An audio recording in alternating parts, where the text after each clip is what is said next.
Bonjour, je m'appelle Normand Pellado, je suis président fondateur de la firme Recherche Provalis. Chez Recherche Provalis, on développe des outils d'analyse de texte utilisés autant pour les grandes entreprises pour analyser les commentaires clients, les réclamations de garantie, les rapports d'incidents ou de maintenance, par les organismes gouvernementaux, les firmes conseils, les cabinets d'études pour analyser les transcriptions d'entrevues ou des données de sondage, mais également par de nombreux chercheurs académiques dans divers domaines.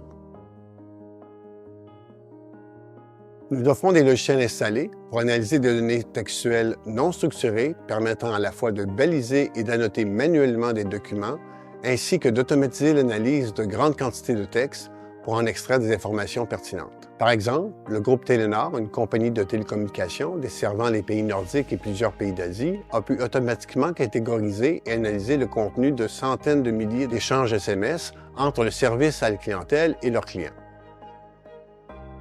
L'objectif premier de la compagnie était de catégoriser avec précision les messages en 4 grandes catégories, une tâche auparavant réalisée manuellement sur un échantillon de données. Notre logiciel WordStat a utilisé la fonction d'apprentissage machine supervisée pour identifier automatiquement les liens entre les mots utilisés et ces catégories et en se basant sur des données déjà classifiées, a pu prédire la catégorie applicable aux messages non catégorisés.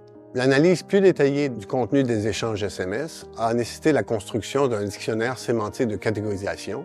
Notre logiciel aide à construire une telle taxonomie en utilisant diverses ressources linguistiques telles que des thésaurus dans plusieurs langues et en mobilisant des techniques de word embedding indépendant des langues. Notre outil permet également d'identifier et de corriger automatiquement les fautes d'orthographe dans les mots ou les expressions recherchées.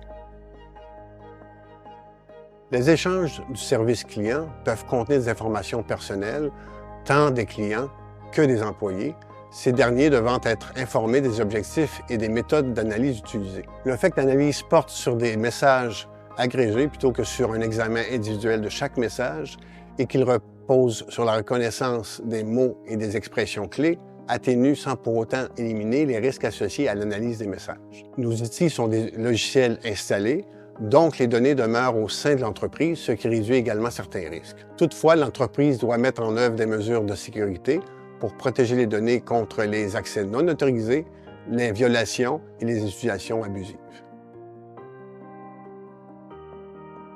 Ce qui nécessitait auparavant 480 heures de travail par an pour classifier manuellement un échantillon d'environ 15 % des échanges SMS peut se faire aujourd'hui en quelques secondes seulement. Et ce, non plus sur un échantillon, mais sur l'ensemble des données. Ils ont également pu mettre en relation la classification obtenue avec des données quantitatives comme la durée du soutien technique, ce qui permet de quantifier les coûts associés aux différentes catégories de problèmes. De plus, ils ont implanté un système de détection des anomalies et identifié, grâce à leur modèle de catégorisation, les points à améliorer dans différents centres de services.